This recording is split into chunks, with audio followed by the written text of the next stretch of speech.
Saving your first $100,000.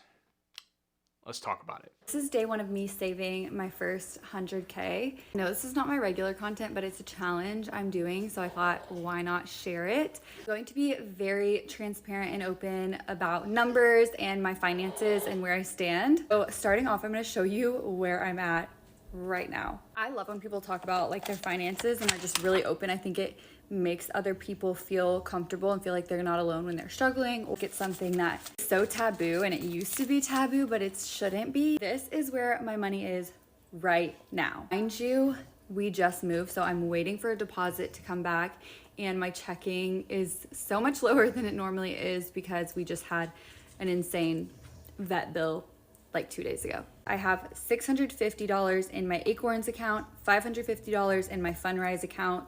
Those are just investing apps. Right now, I have $6,580 in my Charles Schwab account. Also waiting on another $5,000 from Brand Deals. The $5,000 is gonna go straight into my Charles Schwab account as well. So altogether, those savings, I'm gonna count them as savings, equals $12,780. My normal checking account, I have a whopping $51.28.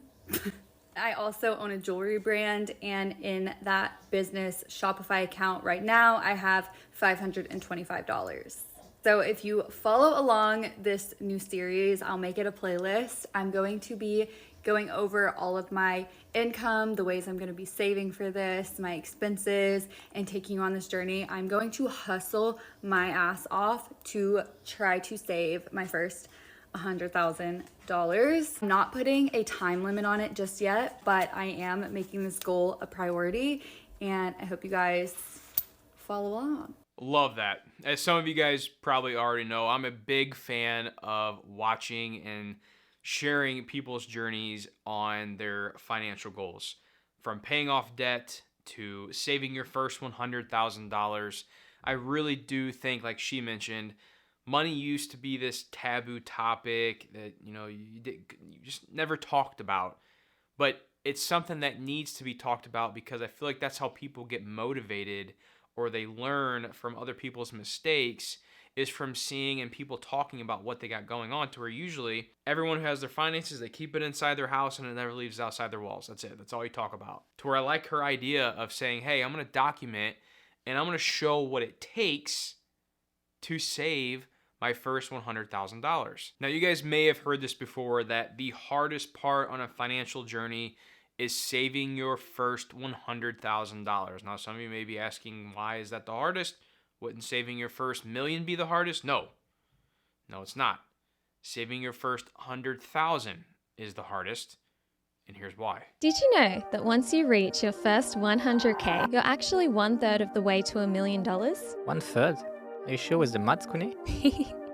Yes, I am, but let me explain. If you invest $100 a week with an 8% return, it will take you 12 years to reach 100K. But to go from 100K to 200K, it would only take you 6 years. And to go from 900K to $1 million, it would only take you 1 year. How does it work? The reason why is because of compound interest. The first 100K is always the hardest and it always takes the longest. But once you reach your first $100,000, it gets so much easier because it gets easier to make more money as you have more money invested. Couldn't be more true, guys. That is the truth. Finding and saving your first $100,000 is the hardest because majority of that money is coming from savings that you're putting into the account. But as you start to see those accounts grow and you see the money getting higher and higher and higher because you have that money invested, the money starts to grow that much faster. That's why people always say, oh, the rich keep getting richer. Well,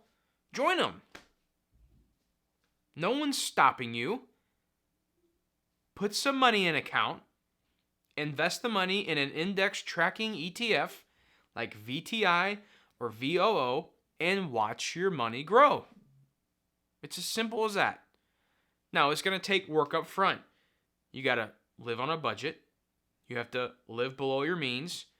You may have to make some very big life choices and decisions in order to improve your overall lifestyle and find a better way to make more income and to save more money. by potentially moving somewhere that's much cheaper to live. I'm talking to a lot of you out there on the East and West Coast. But this can be done, guys. Like, it is very possible to save your first $100,000. Is it easy? Absolutely not. It takes sacrifice. Now, before I get into the exact details of how I would save my first $100,000, let's hear from this girl because she makes a very good, valid point. How realistic is it to save $100,000? I'm seeing so many people on here who talk about finance be like, you made it when you save $100,000. And that number just feels so unobtainable to me. Like, I want to do it. That sounds like a great goal. But like, I don't know how to do that. For example, as a teacher, I don't see that money within like 2 years of work. So for those of you who are saying that, how are you doing it? What are you doing to save that money? Is there a place where I can be saving it? Like, I know there's high yield savings accounts and money market accounts. But like, is there a secret that I don't know of? Please help me out, because truly, I want to know.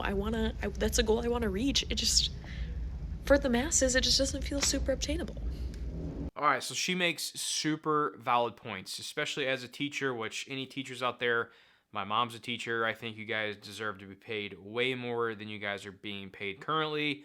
But I will say this, $100,000 in savings is obtainable, but it may come a little harder to the teachers out there who are not making as high of income as some others out there who are working on saving their $100,000, but it is still possible.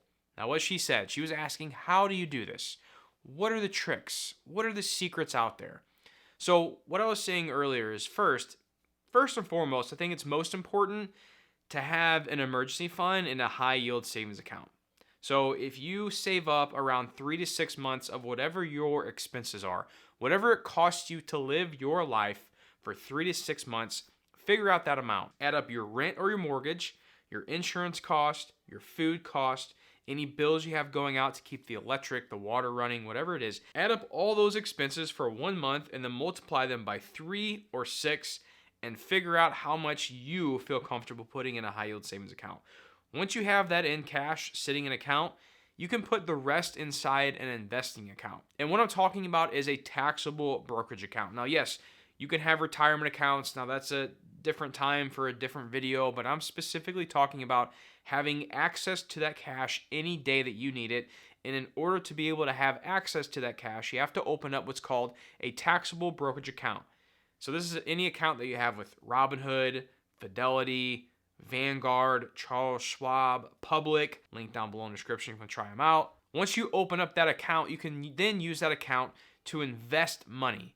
So you take money sitting in your checking account, you transfer it to those taxable brokerage accounts, and then that money is now sitting in there in cash that you can then in return invest that money into stocks, ETFs, bonds, whatever you choose to fit your fancy. Now for me, what I like to invest majority of my money in the market in is index tracking ETFs, meaning VTI or VOO are probably my two most popular ones. VOO tracks the S&P 500. VTI tracks the overall stock market. So when you're investing money inside these ETFs, when you invest inside VOO, your money is getting spread through 500 or so different companies that make up the S&P 500, which are the 500 largest companies in the United States. Now, if you choose to go the VTI route, when you invest your money in VTI, that money is getting spread throughout over 4,000 different stocks that make up the US stock market. I love this strategy to invest because it's literally a set it and forget it method.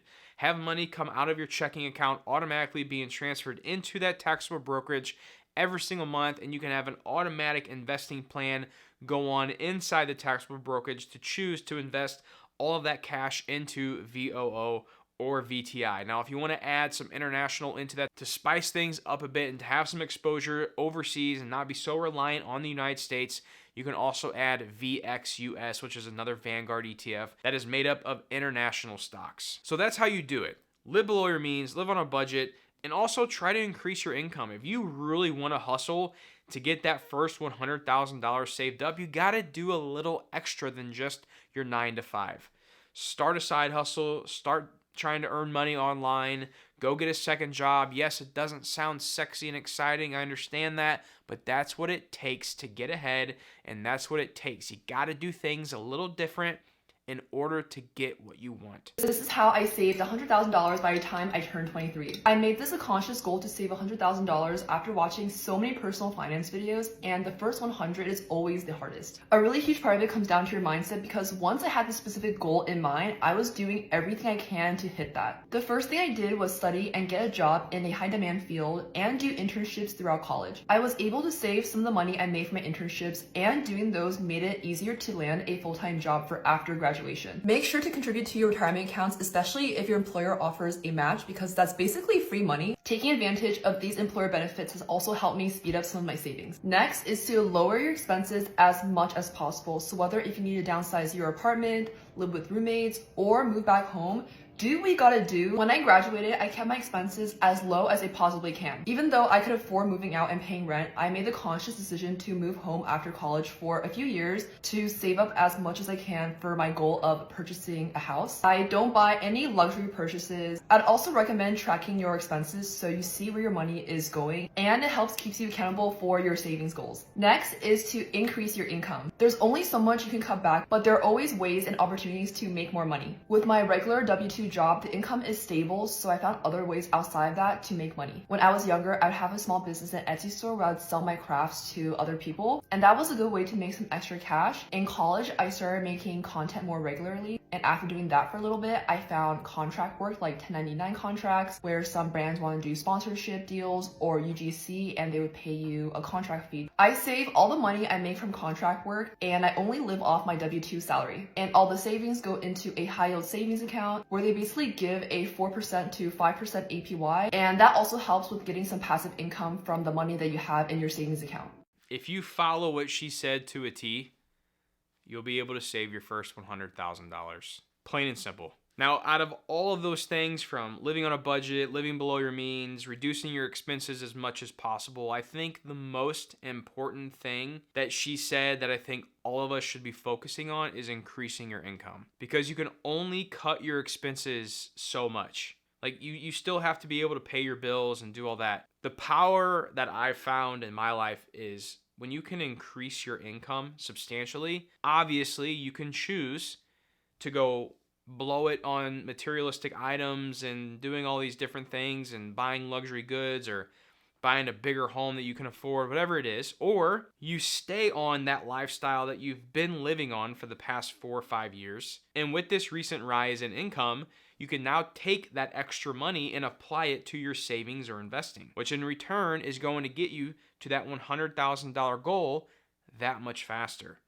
And as we talked about, as you start to get to the $100,000, 1% on $1,000 is $10, but 1% on $100,000 is $1,000. So imagine, as your money continues to grow and it grows by 1%, every time it's growing by 1%, the larger amount of money you have, that 1% is that much higher. So 1% on $1 million, that means your account's gone up $10,000. And there's been many days in the market where we've had the market increase by 1% or more. That's the power of compound interest. And that's the power of increasing your income, but still living on the same lifestyle that you're supposed to be doing. It's so easy to have lifestyle creep, guys. It's so easy to see this increase in income and be like, oh, I can go buy these fancy cars and take these fancy trips and buy this expensive house and whatever it is. But if you choose to put all that extra money into your investing and into your future, you're going to be much better off in the long run. Things that helped me reach my first 100K as someone who never made over 6 figures, right? Yeah. The first one was having steady employment. I know, we all hate to work. Currently, I'm someone who is always daydreaming about the idea of early retirement, to live on a farm, and living off the land. And other times, I just want to be a boss girl and take care of my family. However, having a steady paycheck come in for the past 5-7 years since I graduated college has immensely helped me reach my net worth goals. I work in public government, and the thing about working in public government is you always have steady raises guaranteed. You don't need to fight tooth and nail with your supervisor, your manager to give you a raise. You just get them automatically. The second thing was that I paid myself first. Anytime I received a raise, I would contribute half of my raise to my retirement account. The rest would go to me.